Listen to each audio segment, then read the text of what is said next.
Hello, everyone. Thank you very much for joining us for this LinkedIn live session hosted by MyData-TRUST. MyData-TRUST is a company that specializes in providing data protection services to life science companies. And today we're going to discuss the changing landscape of data protection in the UK.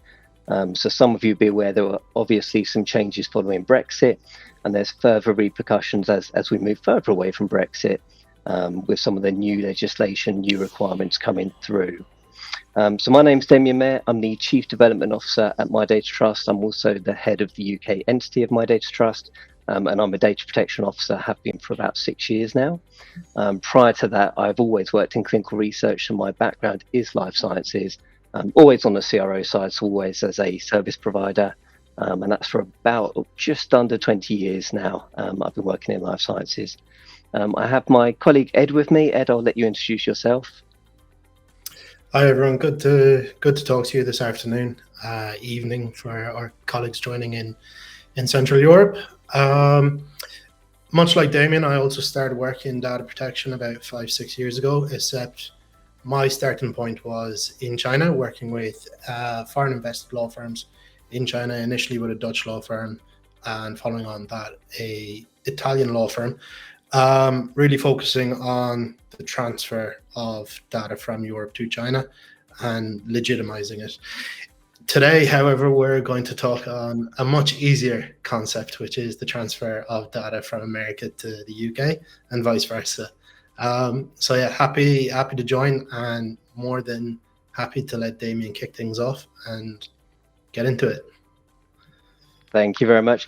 So we do want to try and keep this session as interactive as possible. So whilst we do have certain topics to guide you through, some key points to make you aware of, please do post any questions or comments for us in the chat box. We have an excellent team in the background that will make sure we receive them, and we'll try to answer your questions. Certainly, if it's something we're not able to answer on the spot, we'll come back to you at a later point.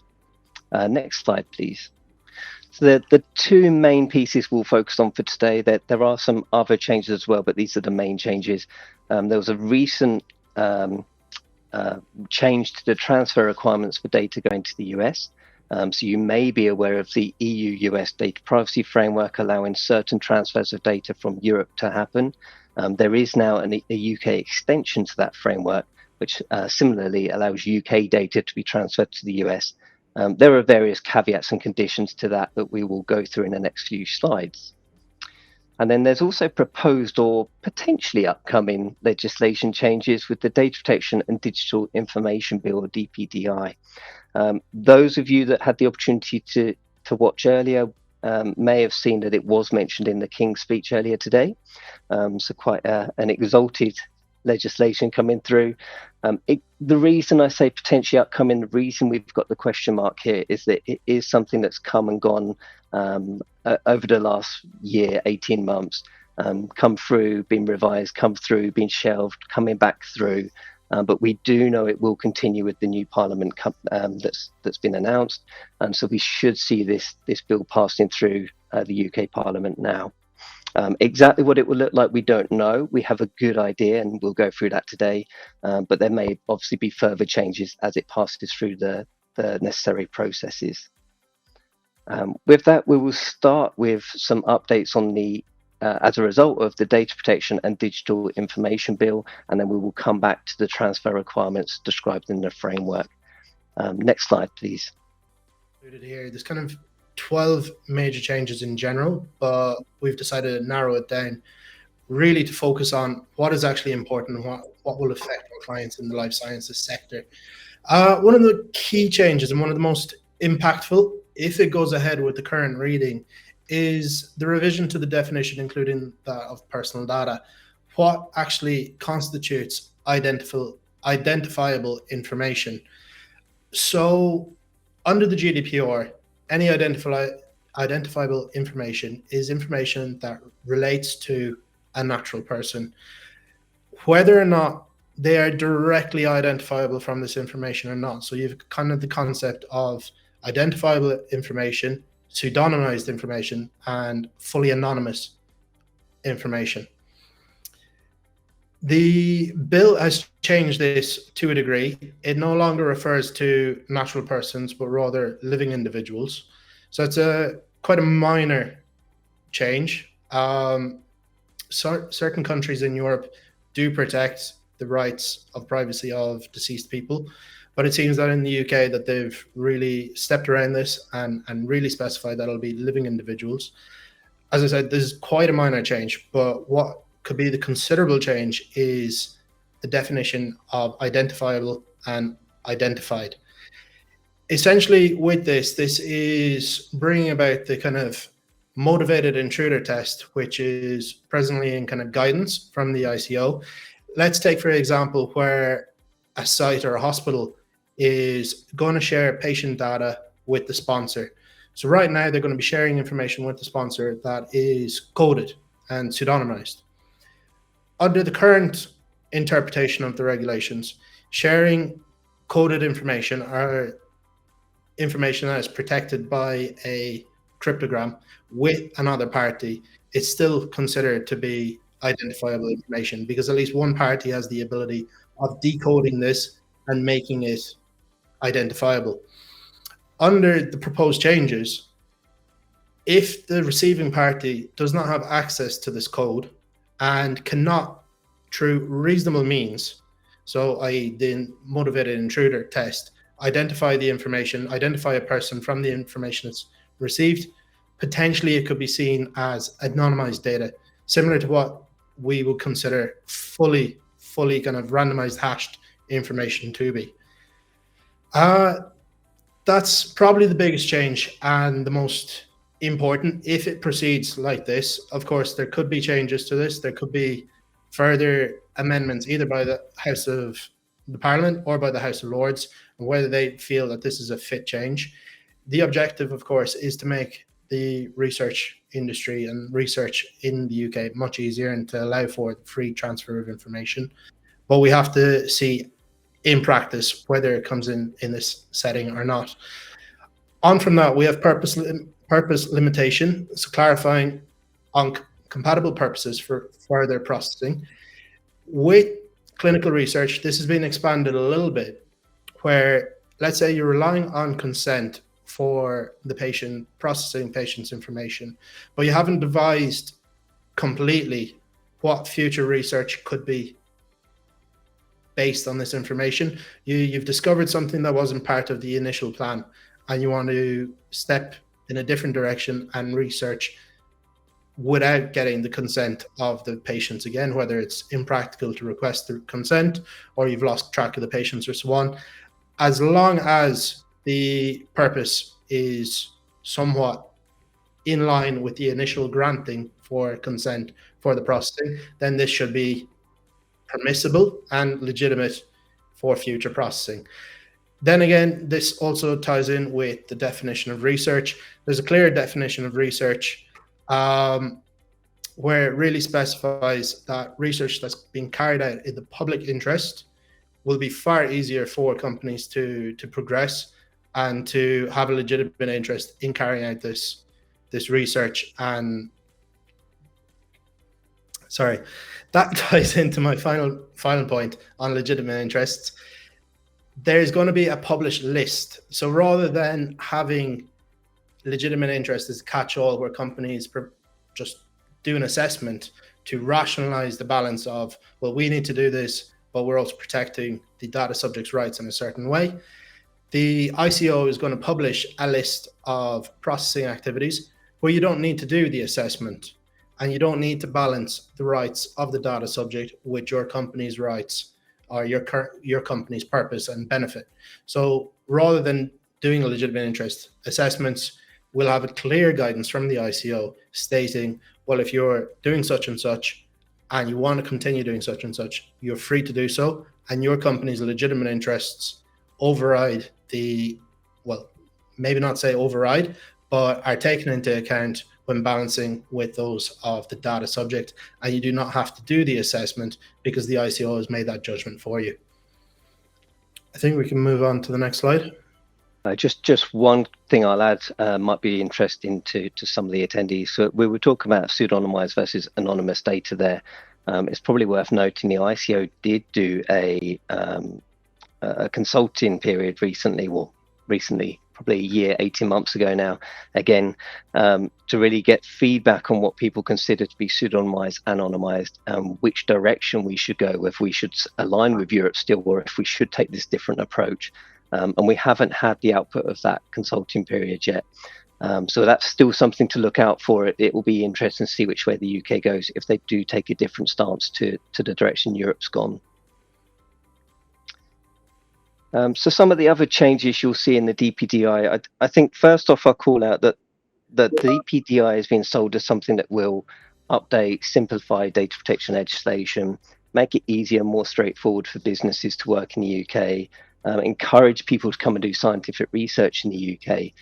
And as part of selling all of that to everybody, they're very much packaging it in a way that we will remove certain requirements, mandatory obligations to make that to make everybody's life easier to be able to do that business in the UK.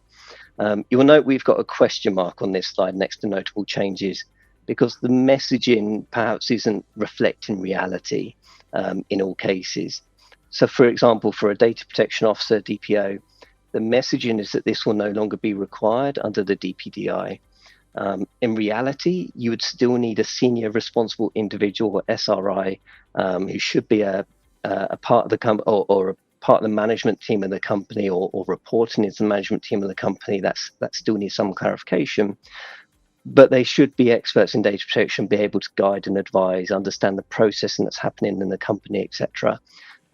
So I would argue, for all intents and purposes, that is the same as a DPO, at least as it's currently described in the bill, the draft bill that we've seen. What is possibly a major change for a lot of our clients, particularly our US clients, is that you will no longer require a UK data protection representative. So we see this in a lot of European legislation that they need an EU representative for different legislations. And when the GDPR came across into UK law following Brexit, we kept this requirement to have a UK data protection representative. It's not something the UK typically does outside of the European space. So actually, this is something that will go away for everyone that's currently paying someone to be their UK representative. That's probably something you're not going to have to do in future. Next slide, please. Okay, so moving on to the reduction in red tape, much like the lack of DPO representative going forward, we've changes to data protection impact assessments and records of processing activities. This also ties into a minor change with the kind of understanding of what is high risk. So the ICO is set to publish and produce a document listing activities which the commissioner considers to be likely to result in a high risk to the rights and freedoms of individuals of the data subjects.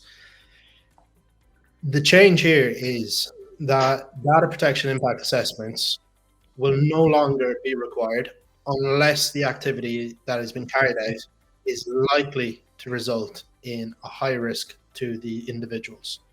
So in essence, we do not need to do data protection impact assessments anymore unless you're doing something which is identified as high risk. Whether our current understanding of high risk, i.e. anything related to do with sensitive data or anything that could lead to kind of consequences outside of the data processing, whether it's emotional, political, anything like this, or whether the ICO will be a lot narrower in their understanding of what is high risk, it's unclear because they're yet to publish the identified processing activities. They could also publish specific processing activities which are high risk, and then also leave it open to interpretation where you will have to carry out DPIAs regardless. Taking into account what it's likely companies in our sector do with regards to DPIAs, it's probably unlikely that you'll have to do a DPIA for any of the internal corporate functions, but for the clinical trial, it'll still be more than likely highly necessary to do a DPIA because a clinical trial should realistically be considered to be a high-risk processing activity. The same then is carried on to the records of processing activities. Again, this requirement has been removed. You no longer need to keep an accurate log of processing activities if the processing activities are not likely to result in a high risk to the rights, individual rights and freedoms of the data subject. So again, taking our typical client into consideration, a typical pharma company, you're no longer going to have to keep records of processing for, let's say, your recruitment and HR activities, but perhaps HR, but not recruitment activities. But you will be required to keep the data, the records of processing for the clinical trials with the information of the data subjects involved. Perhaps not the study staff, because it's unlikely to result, data breach is unlikely to result in the study staff suffering a serious consequence. But most definitely for the clinical trial participants, they will have to have records of processing activities retained for their processing activities. I'm not sure if Damien, to clarify. Not to clarify, just to add a couple of things, I think, because we're kind of at the end of the DPDI major changes, and I think that the message to take away is that actually a lot of the things won't change if you're running clinical trials. It may reduce some requirements. Ed touched on HR and internal processes there, but generally you're going to still need to do all of these things. They're just being renamed.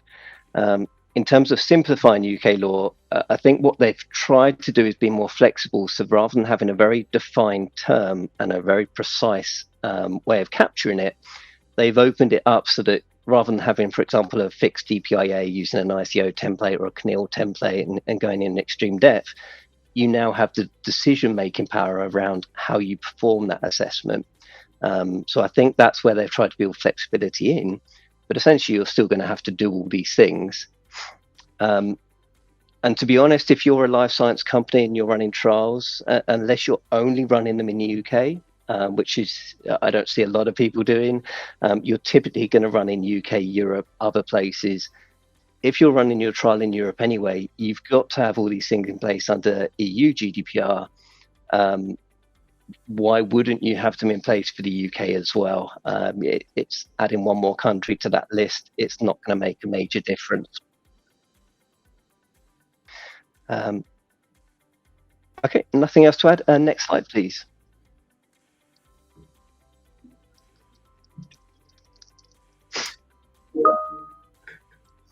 So so moving on to the UK-US data bridge.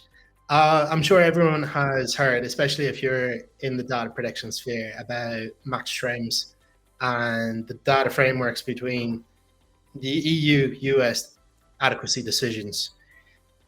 What the UK has decided to do, rather than having an independent, adequacy decision with the US, they've decided to piggyback onto the EU-US data privacy framework.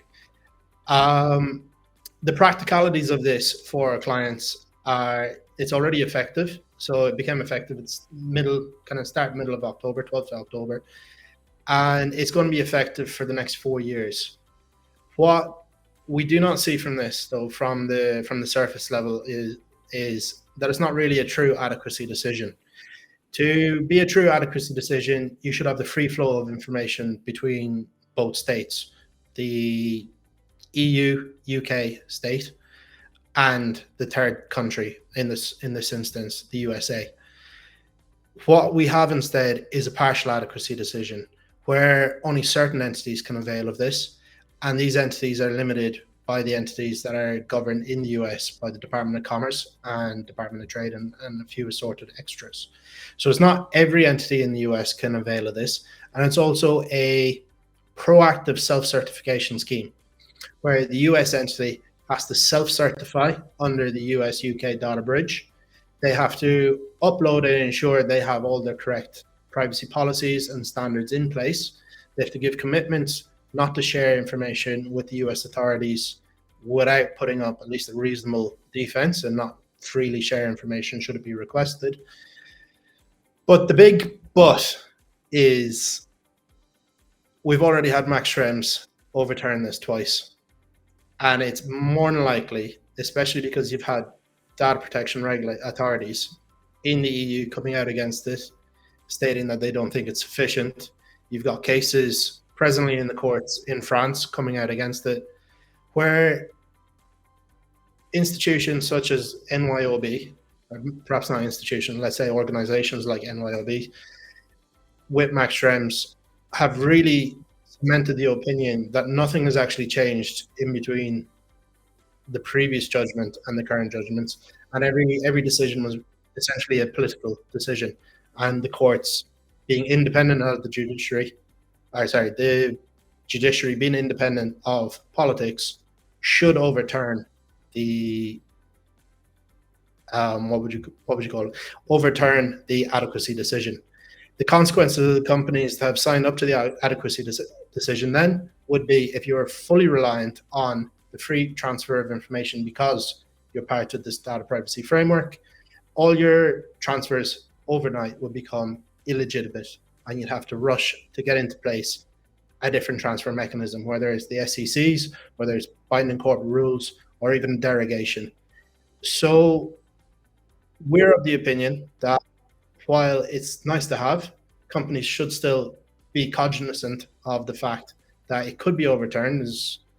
I don't want to say it's highly likely it'll be overturned, but that it could be overturned, and that you should have a secondary transfer mechanism to rely upon, or even still use SECs or the IDTA when transferring information from the UK to the US.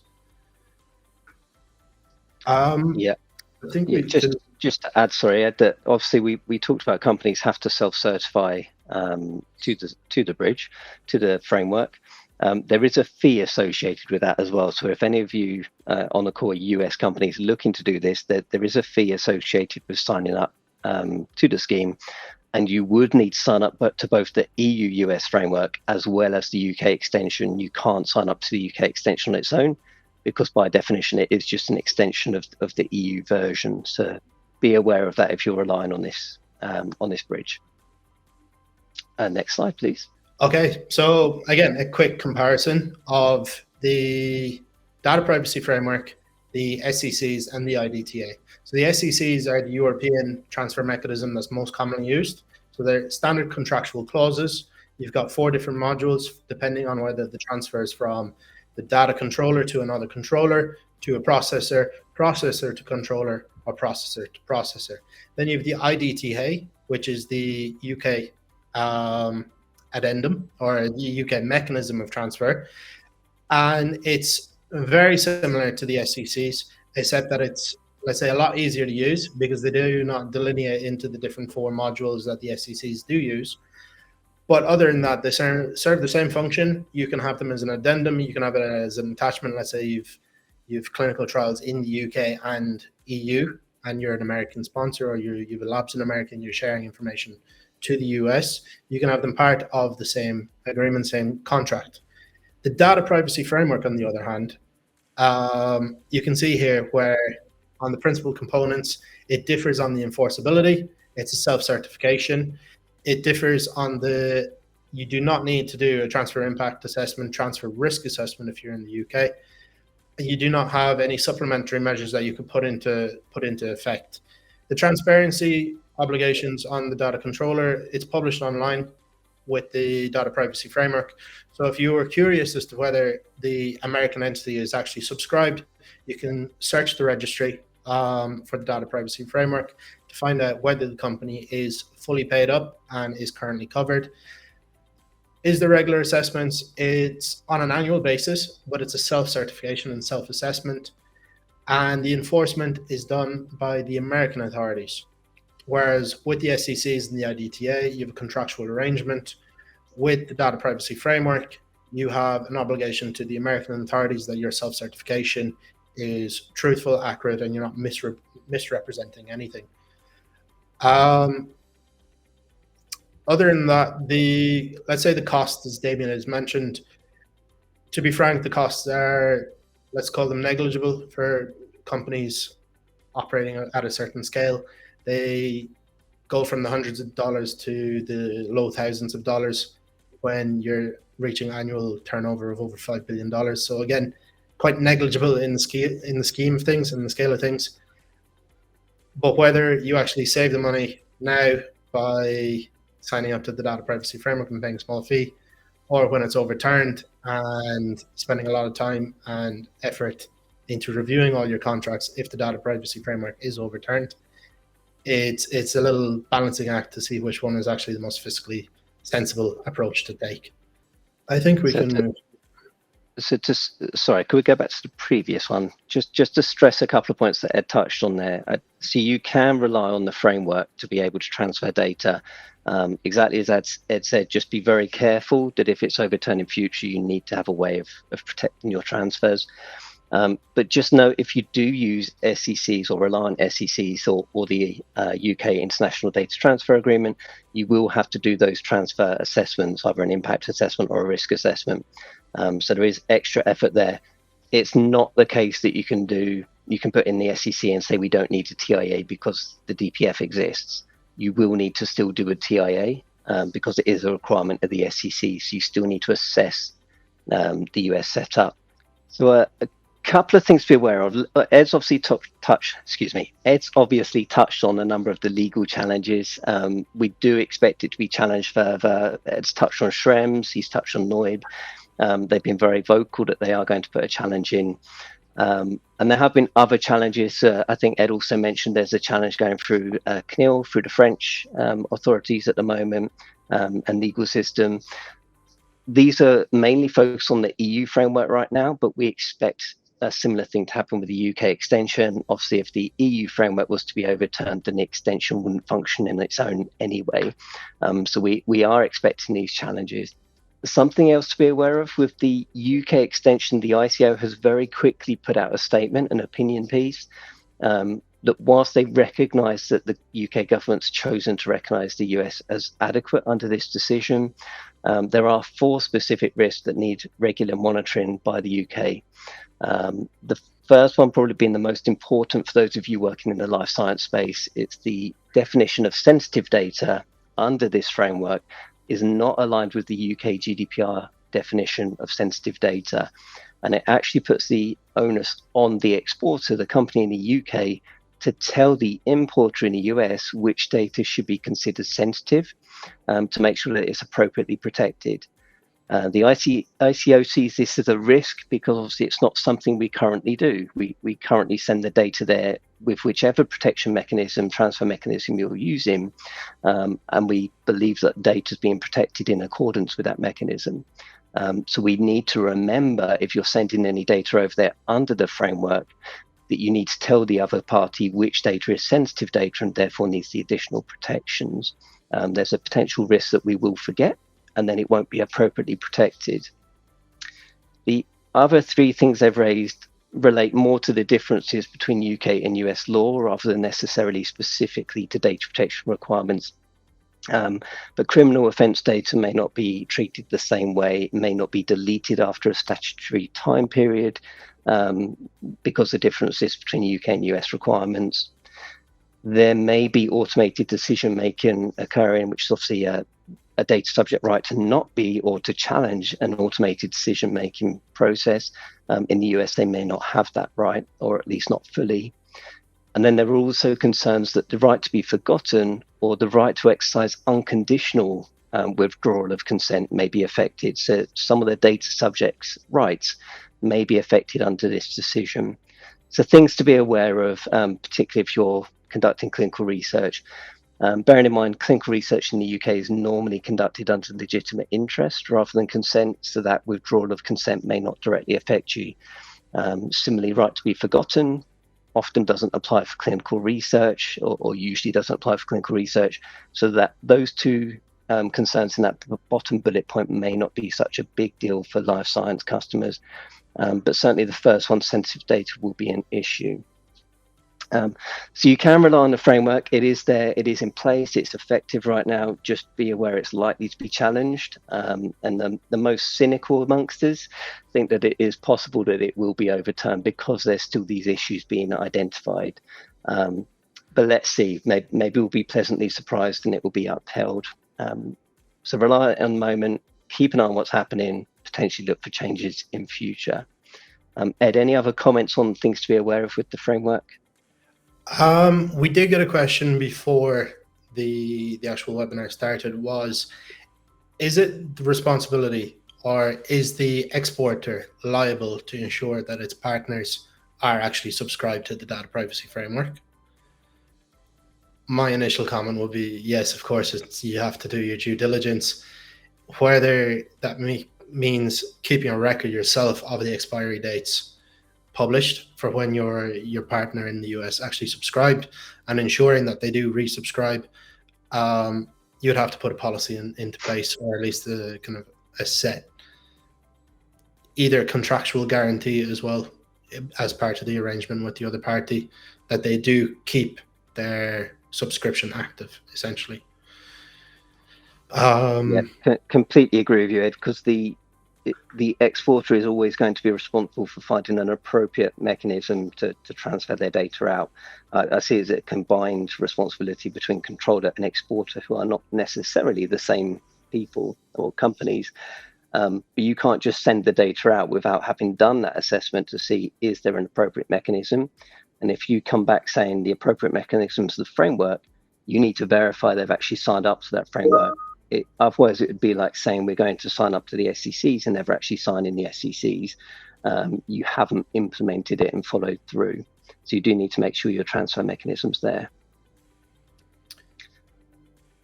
Ed, we did receive a question online. I think this relates back to when you were talking about anonymization versus pseudonymization and whether the importer has the key code or not. So we had the question, when the receiving party does not have the key to decode the data set, I assume they can't just state that's the case. How do you prove or provide evidence to that effect? Well, that's the eternal issue. How do you prove a negative? You just state you don't have this. I would say that the responsibility there depends on the exporter, so the party sending the information, to show that they actually have, let's say, applied a code of a sufficient kind of suitability criteria, apply that to the data set to randomize it, or to at least obfuscate the information in such a way that the receiving party can't, in a reasonable manner, with any reasonable means available to them, actually decode this information and identify the actual data subject in question. This would be highly dependent on the information being actually shared. So let's imagine if you had an extremely rare clinical trial on a very obvious and very limited disease, and there's only, let's say, 100 participants in the entire UK. You would have a different criteria here versus, let's say, a diabetes study, where there's tens of thousands, even millions of potential candidates. So you'd have to have a different level of protection for the different types of data, because it is any reasonable approach to identifying the information. Yeah, and my answer is probably slightly different, because I think there's still speculation around whether the UK is going to go down that anonymous versus pseudonymous route at the moment. Until we get clarity on that, I think it's a quite a grey area. I would prefer to consider it pseudonymous data at the moment and still enforce protecting that data, whether they have the key code or not. Having said that, we've had recent discussions with the ICO regarding, specifically for life science clinical research, regarding sites in the UK sending data to a sponsor in the US, for example. And actually, because the sponsor would be a controller and the site would be a processor, the ICO has stated that this is not a restricted transfer. So we wouldn't actually need a transfer mechanism to protect the data in that situation. So that's the ICO view on things currently. It's actually not about whether it's pseudonymized or not, because clinical trial data is pseudonymized. It's actually the fact that they wouldn't consider it a restricted transfer to send it to the controller. So we wouldn't need to prove that there was a key code they didn't have access to in that situation. But obviously, we need to look at it at a case-by-case basis to make the right decision. But for me, right now, I would stick to using it as pseudonymized data and protecting it.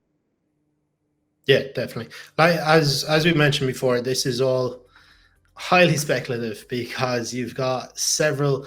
We're presently in the report stage in the House of Commons. Then there'll be a third reading. Then, following the third reading, and if the House of Commons approves the bill, it gets sent to the House of Lords for either 2 or 3 further readings and a committee stage.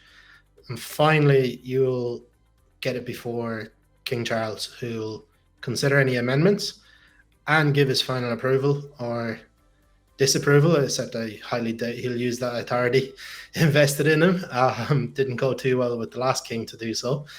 But yeah, it's a very long and lengthy process. We'll be waiting at least several months. The fact that it was actually mentioned in the King's speech today, however, suggests that it really is one of the priority pieces of legislation for the Conservative Party, and they are trying to push it through. They've been trying to get it through since before Liz Truss, so it's been here quite some time. But yeah, it's highly speculative, and it is liable to change considerably depending on whether they get any hints from the EU as to whether, let's say, if they change it too much, will the UK still be considered to be an adequate regime? Presently, the EU-UK adequacy decision is up 27th of June 2025. But of course, if there was any substantial changes in our legislation in that meantime, the EU would reserve the right to review our adequacy decision. So that would probably also temper the free reign of the House of Commons and the House of Lords in actually making changes that might not be in line with the current EU GDPR thinking. Right, and I think that's why a lot of the changes we've talked about actually aren't changes in terms of what our life science clients will do. I want to pause there. We've got about 10 minutes left, so please send through any questions you might have, and we'll try to answer them live. I haven't received any yet, but please send some through. I just want to obviously give a short plug for MyData-TRUST. We obviously watch this, we keep an eye on it, we track things over time to make sure we're current in our knowledge of what applies or not. So please feel free to contact us if you need any support from the data protection side of things, UK or elsewhere. We have teams globally now, US, Mexico, Europe, and obviously in the UK itself with Ed and myself and our colleagues. So we're very happy to answer any questions you might have. You can subscribe to MyData-TRUST on LinkedIn as well. And we're also hosting a summit on the 23rd of January in Brussels. It will be in English for those of you that are in the UK and don't speak other languages. And again, you can find that on our LinkedIn pages or connect with Ed or myself, and we post it as well. But otherwise, thank you all very much. If there's no more questions, we can wrap up here and hopefully speak to some of you in the future. Again, if you need any help or support with data protection for life science, please give us a shout. Thank you very much. Have a good evening.